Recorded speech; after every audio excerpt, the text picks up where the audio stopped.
Hello, you wonderful people, and welcome to another episode of Super-Fanta-Fi. This being a show where I talk about TV shows of the supernatural, fantasy, and/or science fictional genre. For today's episode, I'm going to talk about the latest episode of the Vampire Diaries, as well as the latest episode of Van Helsing. Starting off with the Vampire Diaries, a very interesting episode.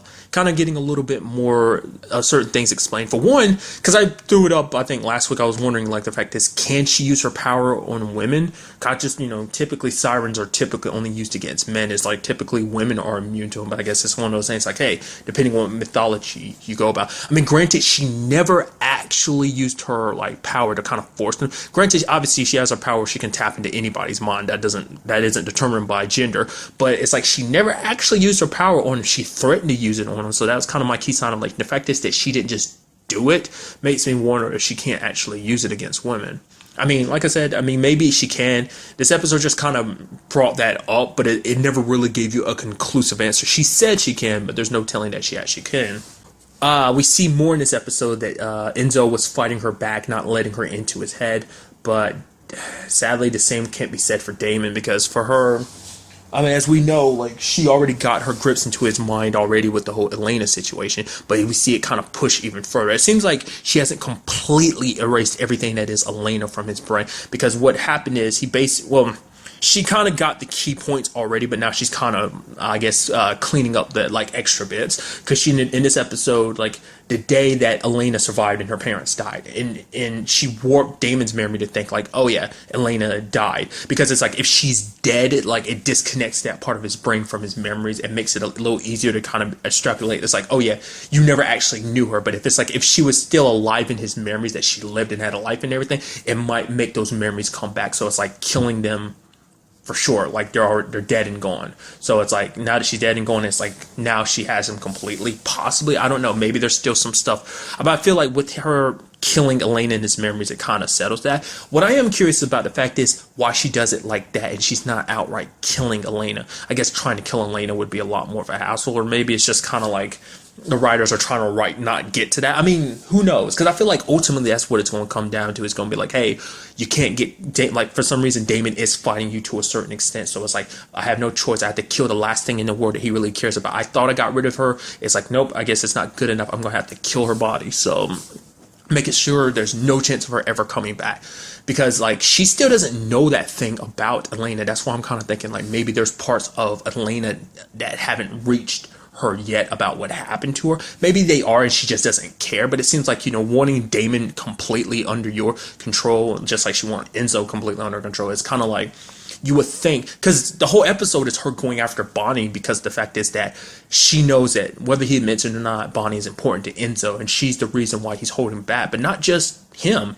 even Damon himself, because when it came to going after her, killing her like he was kind of ordered to, he didn't go all out, and she's like, you're still holding back. And she actually confronted Bonnie. She sat down and talked to Bonnie and Caroline, trying to understand what's so special about Bonnie. I mean, she even went into Damon's memories and ended up rewriting his memories of the day that him and Bonnie got trapped in the Gemini prison world, after the other world had collapsed. Which, interestingly enough, that whole thing got me thinking, because I kept watching Supergirl for the past 2 or 3 weeks. I'm looking at Monel, and I'm like, why do you look so familiar? What do I know you from? And in this episode, I'm thinking about, oh yeah, it's like, oh yeah, they were stuck there, and I was like, oh yeah, I forgot that's also where they met Kai, and then it clicked in my head. The actor who plays Monel is the actor who played Kai on the Vampire Diaries. I was like, that's what it was. I'm just, because if they hadn't shown that, like her rewriting that memory, I don't think it would have ever clicked in my head to be like, that's where you're going from. Because I really hate that when it happens, when I recognize an actor, but I just can't quite place where I know them from. It's been sitting in the back of my mind for like the past 2 weeks, and then it just hit me. That was like, I'm so glad that it's finally, like, my brain can stop thinking about that. But the thing is, like, she's even replaced Bonnie in those memories, and that was a very crucial memory for them, because obviously Damon and Bonnie have had very separate, like, a very bad past, is what I'm trying to say. Like, they weren't always on the same side. Like, she didn't always agree with Damon. She didn't like Damon. But that was the moment where it was kind of like them being trapped in that world. They didn't like each other, but eventually, like, that time they spent together made them grow closer, becoming, like, legitimately best friends. And so taking that one memory is kind of like the whole situation with getting rid of the moment him and Elena met for the first time, because that one moment is what started it all. it played such a crucial role, and just like that Gemini prison plays such a crucial role in him and Bonnie. So, but basically, her ultimate solution for it is that basically she was like, you know what, I'm tired of the fact is I have to try and get Enzo on my side. It's like I've had 50,000 people under my control in the past, and she's never had to like resort to like killing one of her followers or something like that, or like losing one of them, because it's like they kept their will intact. It's like she's had a clear record till now, so she's not about to give up on Enzo. So her whole plan was like, hey, you know what, screw it. What I'm gonna do is do this. Basically, it comes down to this, Bonnie. Enzo and Damon are gonna fight to the death. You have to decide who gets to live. And at first, Bonnie didn't do it. Stefan was there trying to mitigate the situation because he didn't want either one of them to kill him, especially Damon, because it's like, yo, you kill Enzo, Bonnie will never forgive you. You'll never have her back. But, Stefan's also there because he's like, I'm not about to let you kill my brother. And that's the thing. And even Sybil said it herself. She's like, you do realize that, like, no matter what, even if you're telling Caroline you hope that Stefan will be there to save the day, but it's like no matter what, Stefan will always protect his brother, which kind of sucks for Bonnie because it means, that it will be legitimate in 2 versus 1. Because the thing is, I was curious, like, if it came, I mean, the situation came almost to it, but I was like, I thought he was just going to knock him out of the show. I didn't know he was actually going to kill him, but it's like, I don't know. Like, part of me was thinking, like, would he have really done it? But he even admitted to Bonnie, he was like, if it came for, I would have killed him. Because Bonnie, she ended up choosing Enzo, but it was just kind of like, because she loves Enzo. She cares about Damon too, but she's like, I'll have to live the rest of my life knowing that I essentially killed my best friend. But Sybil, being the way she is, she's like, I'm not, you chose wrong, because essentially the whole thing was attached to basically like, I see that Damon is a loyal soldier. I haven't had to work too hard with Damon, but Enzo's more trouble than he's worth. So it's like, I'll make it simple for you. Now I'm gonna kill Bonnie. So if you want her to stay alive, Enzo, you're gonna have to cut off your humanity. Wanting to save her, he does it. He's saying like he believes that she'll be able to bring him back, and that's it. Now she has both of them under control. She's about to have Damon kill Bonnie straight up, but luckily, Alaric came about, because initially they were thinking the thing was kind of a pitchfork, which kind of represents setting this, an old school pitchfork of being like, hey, more so the like say like a Satan type of pitchfork, basically saying like one, it kind of represents separating the soul and sending it to heaven, while the other one side kind of represents sending those the garbage people to hell, essentially. So at first, because I was wondering like, because it didn't seem like it bothered him as much as it bothered his girls when it dropped to the floor and rang. So part of me is like, maybe it targets specific people, because it didn't seem like it affected Damon or Enzo. Because at first I was thinking like, oh, maybe it only, because it didn't seem like Alaric was necessarily harmed by it, and it didn't seem like Georgie was affected by it. So I was thinking, oh, is it like a supernatural thing, or maybe specific supernaturals? Because like his kids are heretics, because they do like, well, they're not actually heretics. Sorry, I don't know why I said that. I meant because they are Gemini witches, so maybe they were born from a vampire. So it's like, I don't know how that. I mean, that's not. Plainly put, they are witches, but they do kind of have heretic abilities without the whole being a vampire thing. So maybe it's, I don't know, maybe it is specifically tuned to a certain supernatural frequency, or maybe it's just because they're little kids, they have more, like, their ears are very sensitive, so it hits a certain frequency that even kids can pick up on, but it's specifically tuned to go after the siren. I don't know. But this whole turn of events did leave a sour taste in everyone's mouth. It left one in, sure as hell left one in Stefan's mouth, because he's like, I don't know if I can save my brother. It's just like my brother's been gone before, and I've been able to bring him back. Because Alaric's like, yo, he's like a brother to me too, and I feel like out of anyone you can bring him back, you've always brought him back. But he's like, this is a situation where Damon is kind of given up, and even Bonnie's almost given up on Damon too, because she's like, you are going to kill Enzo, the one who actually is fighting to save your brother. It's like, what has Damon done lately except give up? Which, in his defense, he has given up to a certain extent, but he wasn't fully giving up, because he had his safe place. I mean, granted, that got rooted out. All his memories of his last attachments to kind of keep him somewhat in control. Like, even though he's turned his humanity switch off, there is that part of him that was hesitating because of memories of Elena, because of memories of Bonnie. And now that's kind of being shifted because she's replacing all those memories with herself. So he was fighting back by having his safe place, but the fact of the matter is it did cut off his humanity. You get where Bonnie's coming from. So, and you see Stefan's kind of like, he doesn't know if he'll be able to get him back. And, it's going to be interesting to see what Bonnie does in the next coming episode with the whole Enzo situation. They've got him captured. They've got Sybil captured, but that's not enough because the fact is they capture her and everything. It's like they don't really know how to actually kill her, though, because she is immortal and everything. Plus, it's like they don't really know also don't know if actually killing her will break the spell on Enzo or Damon. But I'm saying, like, in Bonnie's case, it's kind of like, oh, she can, try and reach to Enzo and see if, more so than anything, that's what she blames. Because the fact is, Enzo had to turn his humanity off. Basically, all this is essentially kind of blaming it on Damon. It's like, she cares about him and everything, but right now she's hurting. It's like she could have lost a man she loves because of Damon. So, it's a man that he was fighting so hard to get back to her, but Damon just kind of up and abandoned everything. Which, like I said, you got to come a little slack. He has been fighting in his own way. But she still has a hook on him. Now, to me, I think it's a combination of a lot of things. It's a combination of the fact that she's like, oh, she's kind of like a messenger from hell. So she's basically like, she even told Caroline, it's like, oh, what you two thought that, oh, they had some like happy afterlife for him. It's like, no, when it's all said and done, Damon and Enzo have done a lot of terrible things and they're going to burn for it. They've seen it. That's why they're so scared. In Damon's case, he's the most terrified. Enzo's scared, but he doesn't let it hold him back. I think the reason is because it means Damon has to basically face everything he's ever done.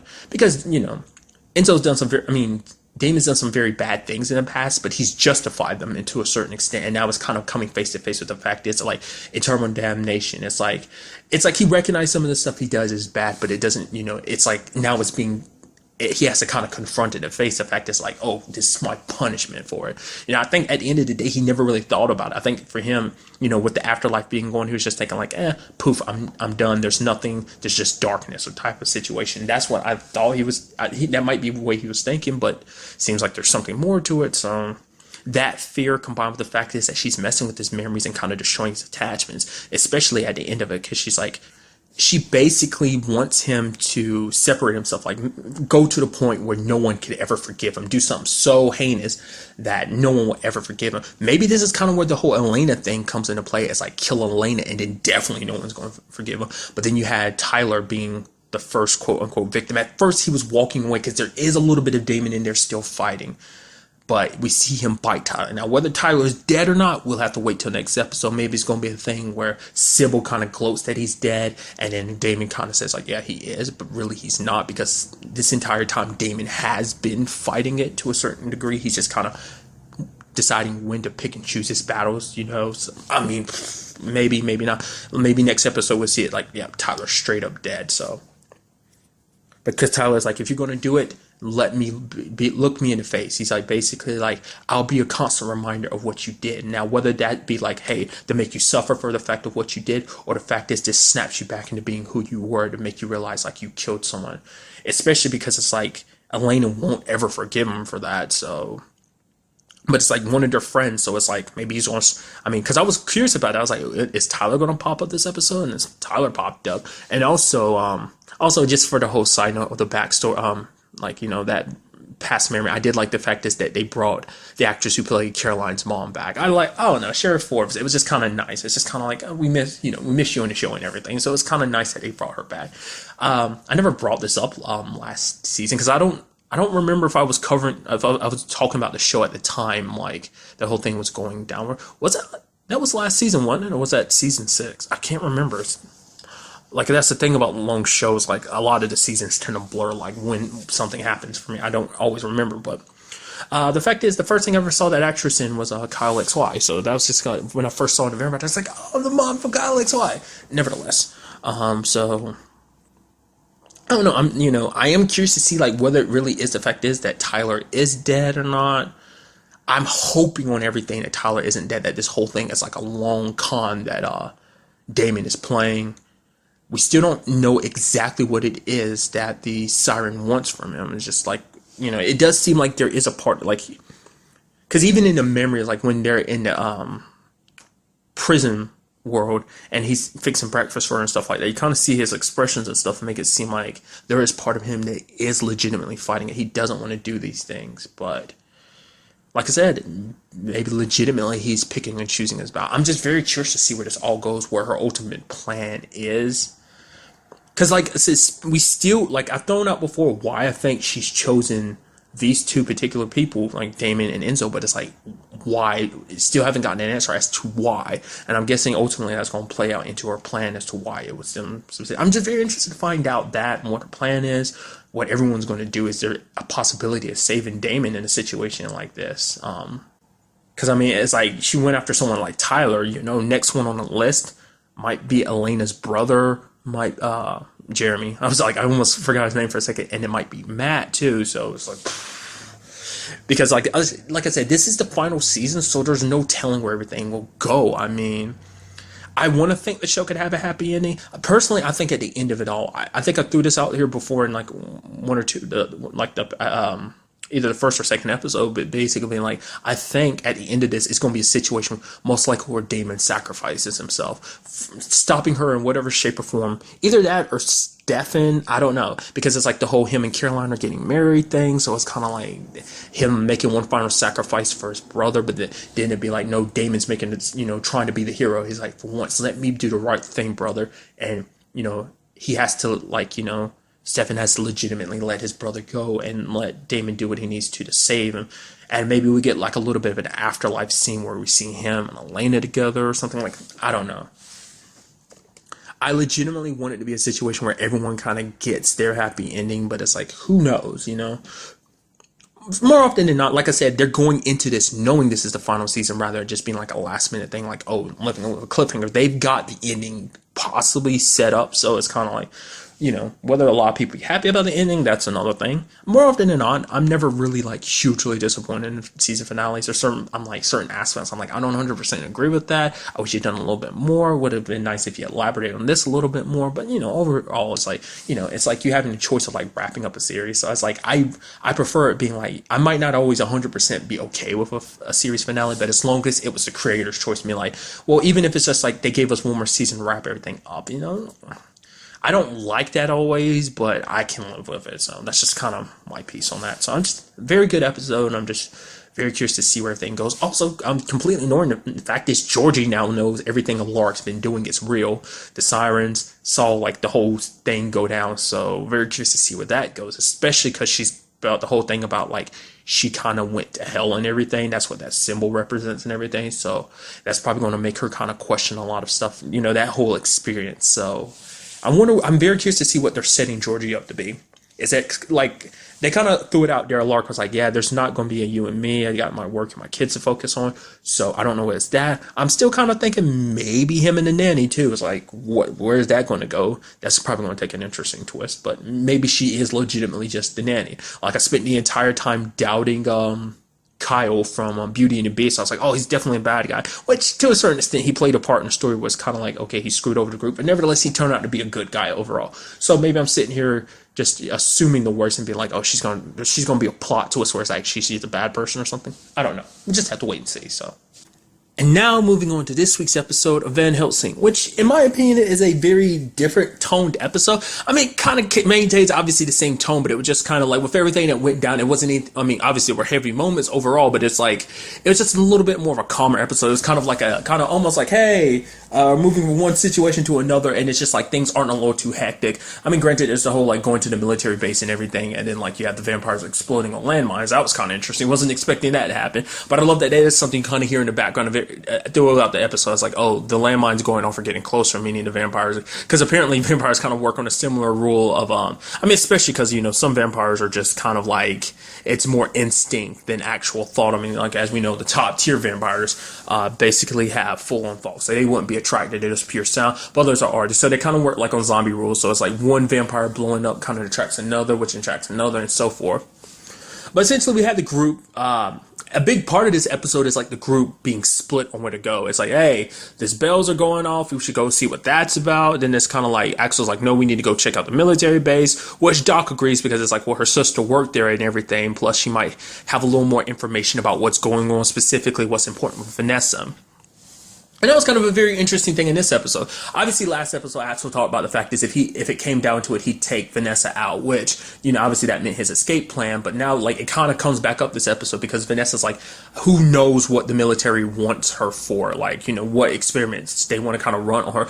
In Axel's case, he's like, oh, it must be like a cure or something. But she's kind of like, you still don't know. Like, because even Axel himself doesn't really know who actually brought down the order. All he knows it came from higher up that, say at the hospital to defend Vanessa, not just her, but also Doc too. So, but he's a good soldier, so he follows his orders. That's why he's kind of stuck around as long as he has. But also because it's like, well, for one, he cares about Doc, and two, is because he felt like it was a very important mission. I mean, in the beginning, it was simply because he was following orders, but now I think it's also because he legitimately cares about Vanessa's well-being, and he feels like she can be the cure to this all. She can be the fix. Now, when they actually do get to the military base, there's no one there. It's empty. But it doesn't look like they were attacked. I mean, Flesh does his whole thing where he's kind of like, oh, I feel like a lot of people, it's like some people died here. And then you had John being like, oh, well, great going, guy. You've worn creepy story of the morning. He's like, okay, John, if you got something to say it to me. Okay, you're creepy. Which involves everyone, a couple people in particular, Susan laughing.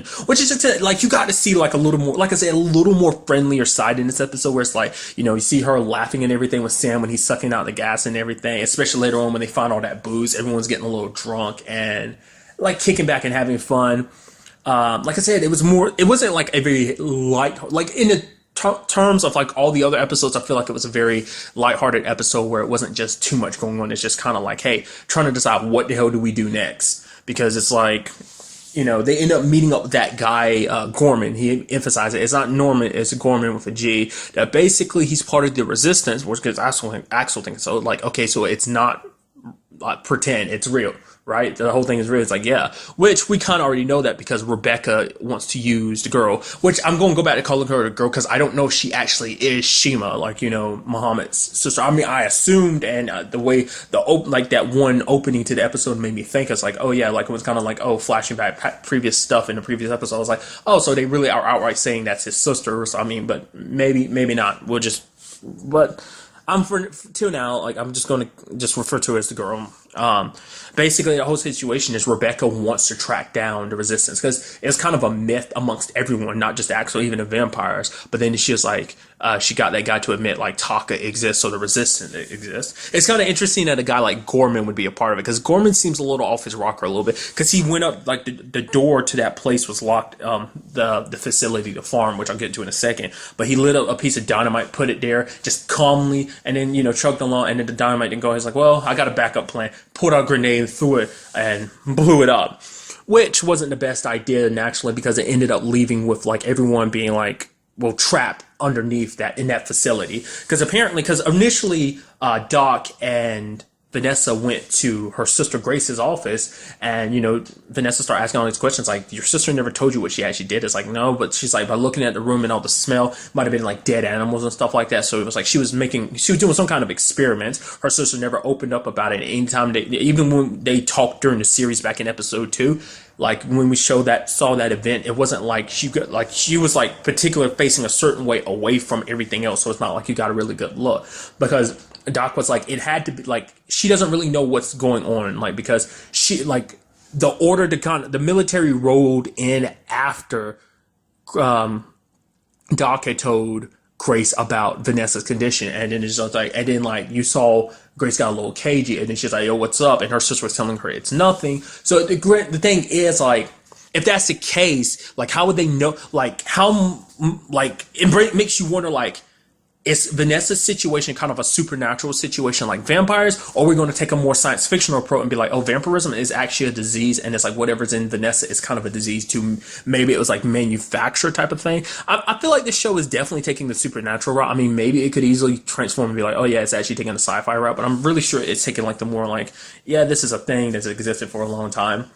Even the fact is Gorman calls them mother suckers. It's like, you call vampires that, it's kind of like, who would go out of their way? It's like, they're vampires, why call them anything else? But I mean, whatever. So it does beg the question of like, did they know about Vanessa's condition beforehand? Because it's like the moment Grace told her about the situation and like Vanessa's condition, that's when she kind of got cagey. So is this something that they were aware of? Is it something that actually happens to other people too, and Vanessa's not just the only one? Like I said, it seems like it is something connected in her DNA. And if that's the case, it means her daughter Dylan might have it too. Or is it just Vanessa is a special case in general? Is it just kind of like a like 1 out of 150 million shot that it happened to someone and it just happens to happen to her?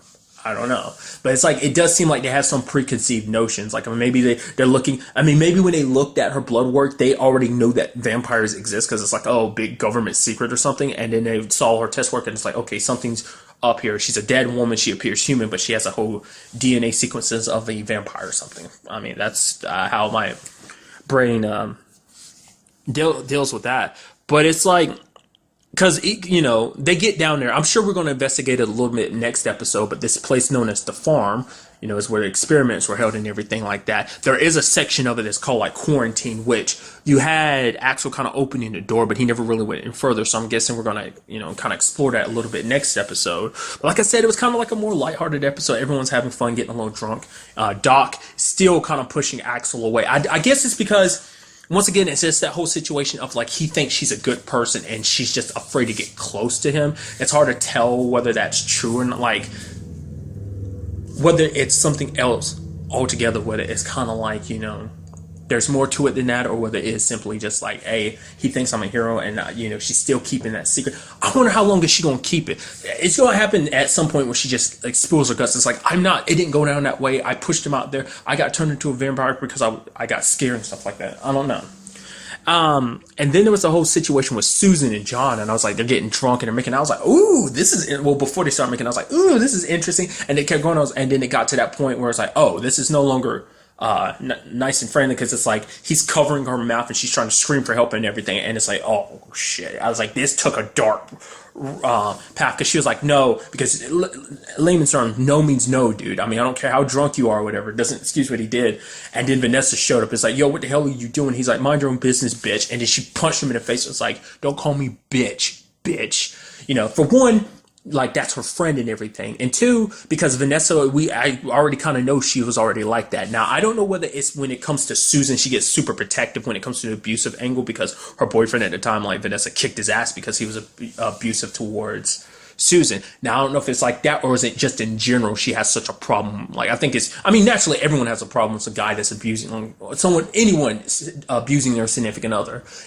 Everyone has a problem with it, but it seems like it kind of pushes Vanessa's button seriously. So, I mean, it doesn't seem like her ex had that type of relationship, so I don't think it comes from that, but maybe it's something else, or maybe it's like the blood inside of her kind of boils, because like I said, that's come up, like, it seems like once her blood kind of gets boiling, like, it seems like it's hard to stop. Like, it does seem like she does have, like, vampiric instincts that kind of kick in, when, I guess, adrenaline starts pumping through her body.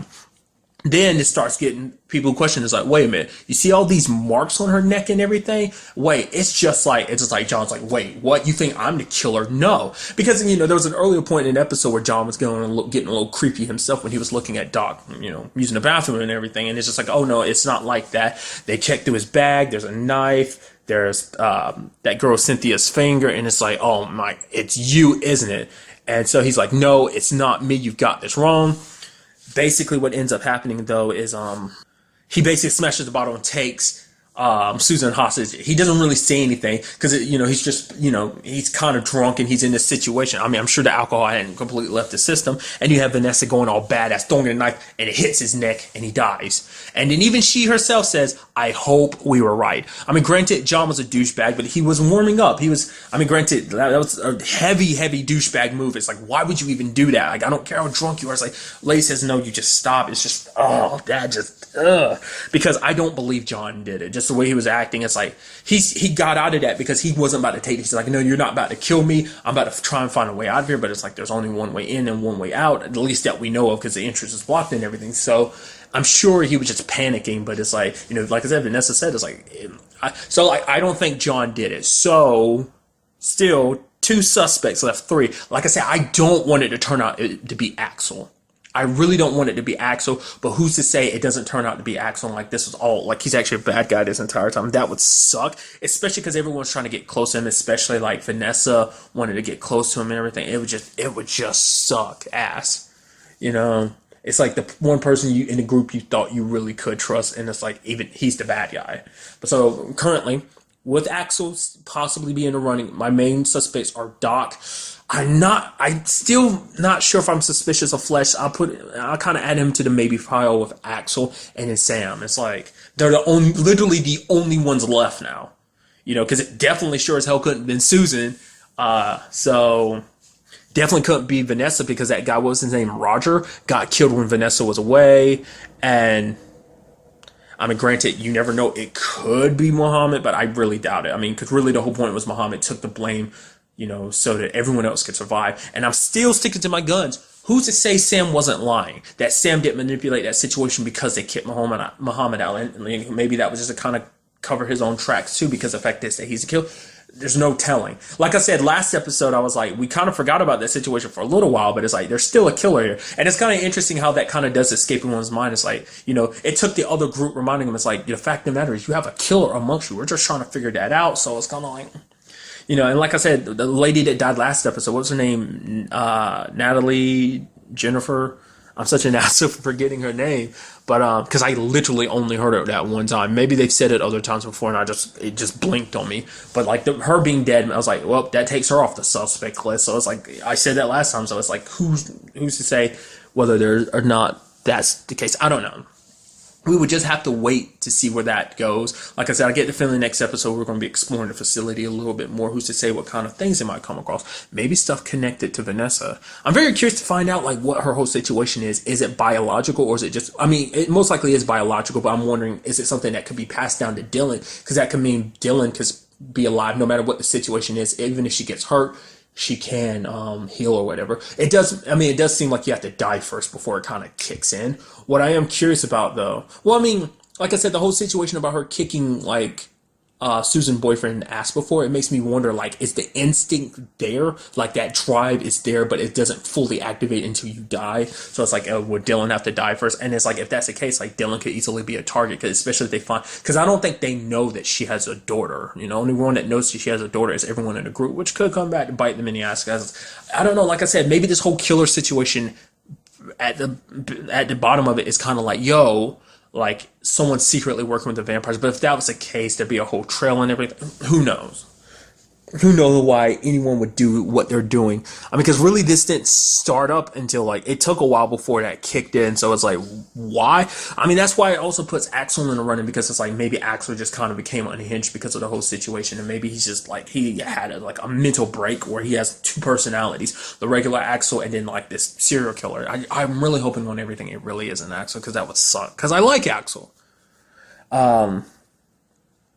Another thing in this episode was, well, for one, we got a little look at Muhammad, which is like, shows you just how good he is at handling himself. He took those vampires down by himself. But it seems like he's hiding out. It's like, of course, he'd missed that message that Sam had left for him, like telling him, like, oh, we went this way because he got distracted by the bell. So I'm curious to see. I mean, maybe next episode we'll come across the Resistance, and maybe that's who he'll bump into, like, since he's on his own and everything, because he doesn't know he's heading in the wrong direction, getting away from the group when he's trying to aim to get towards the group. I mean, very serendipitous that his bike would break down just then and there. And he's like, really? But he, like I said, the bells went off and distracted him. So I wonder what that is. Is that supposed to gain the attention of vampires to kind of get them going in one particular place, so you can kind of, you know, just like with walkers from The Walking Dead, it's like, oh, you attract them in one spot, wipe them out type of thing. Who knows? And then another thing is we kind of found out what Rebecca is up to. Essentially, she wants to reproduce. Like vampires can give life, giving people immortality. It's a gift / curse that they can give, pass on to someone, but they themselves can't have babies. So I'm thinking the point is to give birth to natural born vampires, not just having to be like, oh, to pass it down. It's like we can give birth to vampires, but currently the experiments aren't working. Each of the babies, it doesn't seem like it's working. And, you know, as punishment, Rebecca basically has the mothers killed. It's like, oh, you're just as a blame for this as well. And so basically she's telling Shima that, like, if you help me out, you know, you'll be kind of well taken care of, because it's like, oh, you got to sleep in a bed, you got access to fruit. It's like, you know, stuff that, good living conditions, just even being able to see a live bird and everything in front of her in a cage and stuff like that. It was kind of reminiscent of life before things went to shit. So it's like, oh, you can keep all this. You just have to do what I say, because the whole point is to use her as a means of, I guess, drawing out other people who might be trying to resist. Maybe even getting she wants to use her as a means of getting close to resistance. So I get the feeling like basically all three storylines are going to tie together. It's like Muhammad's going to meet up with resistance, and maybe so will this group as well as that group. Because initially everyone in Axel's group and everything wanted to split up, because Vanessa kind of threw that out there as a possibility. But Axel's like, no, what are you, stupid? Which is the thing. Why would you split up? It's like, I get you have a difference of opinion about. I mean, we'll also see whether that goes. Like if they're able to get out of the farm to decide like what that's all about. And now I'm thinking about the fact that they have such a name like the farm.